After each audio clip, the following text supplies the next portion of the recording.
আসসালামু আলাইকুম রহমতুল্লাহ বরকাত নাহমাদুহু ওয়া নুসাল্লি আলা রাসূলিহিল কারীম আম্মা বা'দু ফাআউযু বিল্লাহি মিনাশ শাইতানির রাজীম বিসমিল্লাহির রহমানির রহিম। ঢাকা থেকে নাসিমা আক্তার নামে এক বোন প্রশ্ন করেছেন, স্বামী মারা গেলে কি স্ত্রী কোনো গহনা বা রঙিন জামা কাপড় পরতে পারবে না? আমাদের সমাজে অনেক বিধবা নারীদের আজীবন সাদা শাড়ি পরে থাকতে দেখা যায়। ইসলামের দৃষ্টিতে এটা কতটুকু সঠিক? প্রিয় বোন নাসিমা, আপনার এই প্রশ্নের উত্তরে বলবো, কোনো ব্যক্তি যখন মারা যায় তখন তার নিকট আত্মীয়দের উপর শোক পালন করার বৈধতা ইসলাম দিয়েছে, এবং সেই শোক পালনের সময়সীমা হচ্ছে 3 দিন। 3 দিনের বেশি শোক পালন করা যাবে না। আমার বাবা যদি মারা যায়, কিংবা আমার মা যদি মারা যায়, বা আমার আত্মীয় স্বজন কেউ যদি মারা যায়, সেক্ষেত্রে শোক পালনের বিধান ইসলামে রয়েছে, এটাকে উৎসাহিত করা হয়েছে, এবং সেটার বৈধতা হচ্ছে মাত্র 3 দিন। কিন্তু এক্ষেত্রে একমাত্র ব্যতিক্রম হচ্ছে যদি স্বামী মারা যায়, সেক্ষেত্রে স্ত্রী শুধু 3 দিন শোক পালন করবে না। স্ত্রীর জন্য শোক পালনের বিধানের সময়টা ইসলামের শরিয়া এটাকে অনেক লম্বা সময়, পিরিয়ড অফ টাইম হিসেবে নির্ধারিত করেছে, আর সেটা হচ্ছে 4 মাস 10 দিন। কালামুল্লাহ মাজিদের সূরাতুল বাকারার 234 নম্বর আয়াতে আল্লাহ তাআলা বলছেন, ওয়াল্লাযীনা ইউতাওয়াফাউনা মিনকুম ওয়া ইয়াযারুনা আজওয়াজান ইয়াতারাব্বাসনা বিআনফুসিহিন্না আরবাআতা আশহুরিন ওয়া আশরা। অর্থাৎ তোমাদের মধ্য থেকে যদি কেউ মারা যায় এবং সে যদি তার স্ত্রীকে রেখে দুনিয়া থেকে বিদায় নেয়, সেক্ষেত্রে তার স্ত্রী 4 মাস 10 দিন নিজেকে ঘরে আবদ্ধ রাখবে। এটাকে স্বামী ইন্তেকালের পরে স্ত্রীর ইদ্যত পালন বলা হয়। তাহলে এই আয়াত থেকে আমরা বুঝতে পারলাম যে আমাদের অন্যান্য আত্মীয় স্বজন যদি মারা যায়, সেক্ষেত্রে আমরা 3 দিন শোক পালন করতে পারবো। কিন্তু যদি স্বামী মারা যায় কোনো নারীর, সেক্ষেত্রে সে নারী 3 দিন নয়, তিনি 4 মাস 10 দিন ইদ্যত পালন করবেন। এবং সহিহ বুখারীর একটি বর্ণনাতেও আমরা এর সপক্ষে আল্লাহর হাবিব সাল্লাল্লাহু আলাইহি ওয়াসাল্লামের পক্ষ থেকে একটি হাদিস আমরা পাই। আল্লাহ রাসূল সাল্লাল্লাহু আলাইহি ওয়াসাল্লাম ইরশাদ করেছেন, লা ইয়াহিল্লু লিমরাআতিন তুমিনু বিল্লাহি ওয়াল ইয়াউমিল আখিরি আন তুহিদ্দা আলা মাইয়িতিন ফাওকা সালাস। অর্থাৎ কোনো নারীর জন্য এটা বৈধ নয় কিংবা শোভনীয় নয় যে সে তার কোনো মৃত আত্মীয়ের ব্যাপারে শোক পালন করবে 3 দিনের বেশি। এটা শোভনীয় নয়। ইল্লা আলা যাওজ, তবে স্বামীর ক্ষেত্রে ব্যাপারটি ভিন্ন।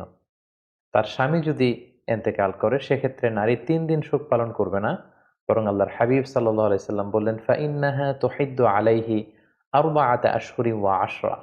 সেক্ষেত্রে সে নারী 4 মাস 10 দিন শোক পালন করবে বা ইদ্যত পালন করবে। এবং ইদ্যত পালনের এই যে ডিউরেশন, এই লং পিরিয়ড অফ টাইমে সে বিধবা নারী কি করতে পারবে এবং কি করতে পারবে না, এ ব্যাপারেও কিন্তু শরিয়া আর ইসলামিয়া কিছু ডুজ এন্ড ডোন্টস দিয়েছেন। সেক্ষেত্রে আমরা সুনানে নাসাইর একটি হাদিসকে উল্লেখ করতে চাই এখানে, যেখানে আল্লাহর হাবিব সাল্লাল্লাহু আলাইহি ওয়াসাল্লাম তিনি ইরশাদ করেছেন, ওয়ালা তালবাসু সাওবান মাসবুকান। অর্থাৎ এই 4 মাস 10 দিনের লম্বা সময়কালে কোনো বিধবা নারী কোনো রঙিন কাপড় পরতে পারবেন না। ওয়ালা সাওবা আসবিন, এমব্রয়ডারি করা, ডিজাইন করা কোনো জামা কাপড় তিনি পরবেন না। ওয়ালা তাকতাহিল, এবং সে নারী চোখে কাজল ব্যবহার করবেন না। ওয়ালা তুমশিত, সৌন্দর্য বর্ধনের জন্য চুল আঁচড়াতে পারবেন না। ওয়ালা তামাসসু তিবান, কোনো পারফিউম ব্যবহার করতে পারবেন না। তাহলে এই হাদিসের আলোকে কিন্তু একজন বিধবা নারী কি করবেন এবং কি করবেন না, সেটার একটা রোডম্যাপ কিন্তু আমরা এই হাদিসের মাধ্যমে পেয়ে থাকি। এখন প্রশ্ন হচ্ছে যে অন্যান্য আত্মীয় স্বজন মারা গেলে শোক পালনের বিধান হচ্ছে মাত্র 3 দিন, কিন্তু স্বামী মারা গেলে একজন স্ত্রীর জন্য 4 মাস 10 দিন কেন এই ডুজ এন্ড ডোন্টস গুলো পালন করতে হবে, এবং 4 মাস 10 দিনের এই ইদ্যত পালনের নেপথ্যে সিগনিফিকেন্স বা তাৎপর্যটা কি, সেটা হচ্ছে প্রশ্ন। এক্ষেত্রে স্কলারগণ কিছু কারণ এই 4 মাস 10 দিনের ইদ্যতের পেছনে ওনারা বের করেছেন। এর মধ্যে একটি কারণ এরকম হতে পারে যে স্বামী মৃত্যুর পরপরই যদি তার স্ত্রী খুব আনন্দ উল্লাসের সাথে সাজুগুজু করে ঘর থেকে বের হয়, তাহলে এই নারীর চরিত্রের ব্যাপারে অনেকে প্রশ্ন তুলতে পারেন যে এটা কেমন স্ত্রী, যার প্রিয়তম স্বামী পৃথিবী থেকে বিদায় নিয়েছে, আর তার কিছুদিনের মধ্যেই তিনি সেজে গুজে নিজেকে প্রচার করে প্রসার করে তিনি রাস্তাঘাটে বের হচ্ছেন বা হাঁটাহাঁটি করছেন। এটা মানে তাদের ভালোবাসার ব্যাপারে, বিশেষ করে সে নারীর চরিত্রের ব্যাপারে অনেকের প্রশ্ন আসতে পারে যে তাহলে কি তিনি তার স্বামীকে পছন্দ করতেন না? যদি স্বামীকে পছন্দ করেই থাকেন, তাহলে স্বামী বিদায় নেওয়ার পর তো তিনি শোক পালন করবেন। তিনি তো খুব আপসেট থাকার কথা। এটা হচ্ছে একটা কারণ। আরেকটি কারণ হতে পারে যে, যেহেতু স্বামীর ইন্তেকালের পরে একজন স্ত্রীর মানসিক অবস্থাটা খুব ভঙ্গুর থাকার কথা। তিনি মানসিকভাবে খুবই কঠিন একটা অবস্থায় পড়ে যান। তো সেই কঠিন পিরিয়ডটাকে কাটিয়ে উঠবার জন্য ইসলামী শরিয়া তার জন্য একটি লম্বা সময় দিয়েছেন। ৪ মাস ১০ দিনের একটা লম্বা সময়। এই সময়ের মধ্যে তিনি নিজেকে সামলে নিতে পারবেন, নিজেকে গুছিয়ে নিতে পারবেন, বা স্বামী হারানোর যে বেদনা, যে হাহাকার, যে কষ্ট, সেটা থেকে তিনি হয়তো উঠে আসতে পারবেন। সবচেয়ে যে বড় কারণটি স্কলাররা উল্লেখ করেছেন সেটা হচ্ছে, স্বামী ইন্তেকালের কারণে সে স্ত্রীর জরায়ুতে তার লেট হাজব্যান্ডের কোনো স্পার্ম রয়ে গিয়েছে কিনা এটাকে নিশ্চিত করার জন্য ৪ মাস ১০ দিনের এই লম্বা সময়টা তার বাসায় অবস্থান করাটা জরুরি। ফলে এটা কনফার্ম হওয়া যাবে যে মৃত স্বামীর কোনো স্মৃতি ওই বিধবা স্ত্রীর পেটে রয়ে গিয়েছে কিনা। কেননা ইসলাম এই নাসালকে, বংশ পরিক্রমাকে, কার বাবাকে, কোন বংশ থেকে কার জন্ম হলো, এই বিষয়গুলোকে ইসলাম খুব বেশি গুরুত্ব দেয়। সেজন্য যদিও আধুনিক চিকিৎসা বিজ্ঞানের কারণে অগ্রিমভাবেই বা আগে থেকেই হয়তো জেনে যাওয়া সম্ভব হচ্ছে যে এই মহিলা প্রেগনেন্ট কি প্রেগনেন্ট না, কিন্তু ইসলামী শরিয়া এখানে একটা লম্বা পিরিয়ড অফ টাইম আমাদেরকে বেঁধে দিয়েছে এবং সেটাই আমাদেরকে পালন করতে হবে, আর সেটা হচ্ছে ৪ মাস ১০ দিন। সো আমরা এই ৪ মাস ১০ দিনের লম্বা সময়ের মধ্যে এটা বোঝা যাবে যে আগের স্বামীর কোনো স্পার্ম এই বিধবা নারীর জরায়ুতে আছে কিনা, এবং তিনি যদি সন্তান সম্ভবা হন তাহলে বুঝতে হবে এই সন্তানটি যে স্বামী পৃথিবী থেকে বিদায় নিয়েছেন সেই স্বামীর। যদি এমনটি হতো, এরকম লম্বা পিরিয়ড অফ টাইমের ইদ্যত যদি পালন করার আদেশ ইসলাম না দিত, আর সেক্ষেত্রে বিধবা হওয়ার পরপরই কোনো নারী যদি আবার নতুন বিবাহ বন্ধনে আবদ্ধ হয়ে যান এবং নতুন স্বামীর সাথে যদি তিনি শারীরিক মেলামেশা করেন এবং তারপরে যদি এই বিধবা নারী গর্ভবতী হন, তাহলে এখানে একটা সন্দেহ থেকে যায় যে এই যে পেটের গর্ভের যে সন্তান, এটা কি নতুন স্বামীর স্পার্ম থেকে এসেছে নাকি যে স্বামী গত হয়েছে কিছুদিন আগে তার স্পার্ম থেকে। সো ইসলাম এই বিষয়টাকে খুবই গুরুত্ব দেয় এবং এই বিষয়টা এনশিওর হওয়ার জন্যই বেসিক্যালি ৪ মাস ১০ দিনের এই লম্বা ইদ্যতের সময়টাকে একজন বিধবা নারীর জন্য ইসলামী শরিয়া আবশ্যক করে দিয়েছে।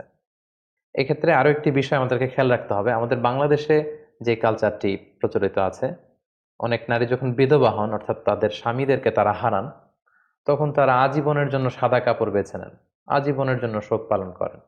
আসলে শোক পালনের এই বিধানটি আজীবনের জন্য নয়, এটা হচ্ছে ৪ মাস ১০ দিনের জন্য একটা পিরিয়ড।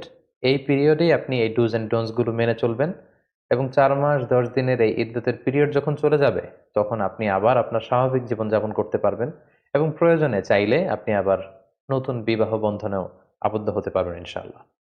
তাহলে সম্মানিত সুধী, আমরা খুব সহজে বলতে পারি যে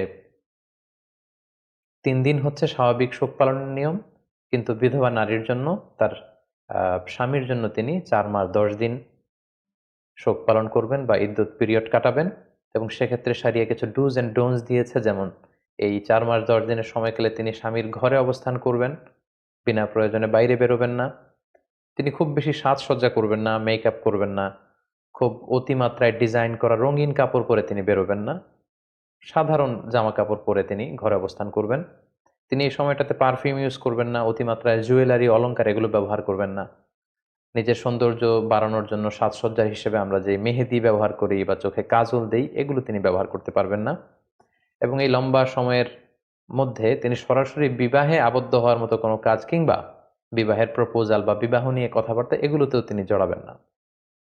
তবে জরুরি প্রয়োজনে তিনি তার স্বামীর ঘর থেকে বাইরে তিনি বেরোতে পারবেন। লেটসে ডাক্তারের কাছে যদি কোনো অ্যাপয়েন্টমেন্ট থাকে, অথবা তার জীবিকার জন্য যদি, যেহেতু স্বামী মারা গিয়েছে, উপার্জনের কোনো মাধ্যম নেই, তার নিজেকেই হয়তো উপার্জনের জন্য বের হতে হচ্ছে, কিংবা কোনো কিছু কেনাকাটার জন্য তার হয়তো আশেপাশে এমন কেউ নেই যেটা তাকে কেউ করে দিতে পারবে, সেক্ষেত্রে তিনি জরুরি প্রয়োজনে বের হতে পারবেন ইনশাআল্লাহ। তবে এক্ষেত্রে একটি ব্যতিক্রম হচ্ছে, কোনো নারী যদি বিধবা হওয়ার পাশাপাশি প্রেগনেন্ট হয়ে থাকেন, তখন তিনি যখন তার বাচ্চাকে ডেলিভারি করবেন, ওই ডেলিভারি করার মধ্য দিয়েই তার ইদ্যত পিরিয়ডটা শেষ হয়ে যাবে। সেক্ষেত্রে ৪ মাস ১০ দিনের জন্য আর তার অপেক্ষা করতে হবে না। উদাহরণস্বরূপ, কোনো নারী হচ্ছে লেটসে আমরা বলতে পারি যে ৮ মাসের গর্ভবতী একজন নারী, ইন দ্য মিন টাইম তার স্বামী মারা গেল এবং স্বামী মারা যাওয়ার ১০ দিন পরেই তার পেটের বাচ্চা ভূমিষ্ঠ হলো। সেক্ষেত্রে এই বাচ্চা ভূমিষ্ঠ হওয়ার মধ্য দিয়েই এই বিধবা নারী ওনার ইদ্যত পিরিয়ডকে শেষ করতে পারবেন। সেক্ষেত্রে তার 4 মাস 10 দিনের জন্য বসে থাকতে হবে না। কারণ আমরা শুরুতে বলেছি এই 4 মাস 10 দিনের নেপথ্যে মূল কারণ হচ্ছে এইটা চেক করা যে তার গর্ভে তার লেট হাজবেন্ডের কোনো স্পার্ম আছে কিনা, কোনো সন্তান আছে কিনা। আর সেই সন্তানই যখন ভূমিষ্ঠ হয়ে গিয়েছে, সেক্ষেত্রে আমরা এখন নিশ্চিতভাবে বলতে পারি যে আগের স্বামীর কোনো স্মৃতি এই বিধবা নারীর পেটের মধ্যে আর অবশিষ্ট নেই। ফলে সন্তান ভূমিষ্ঠ হওয়ার মধ্য দিয়ে তিনি তার পিরিয়ড শেষ করবেন।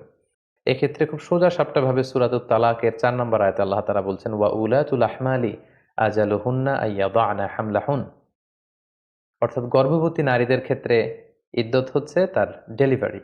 তার পেটের বাচ্চা যখন ভূমিষ্ঠ হয়ে যাবে, এই ভূমিষ্ঠ হওয়ার মধ্য দিয়ে তার ইদ্যত পিরিয়ড শেষ হবে। সেক্ষেত্রে ৪ মাস ১০ দিনের জন্য আর অপেক্ষা করতে হবে না।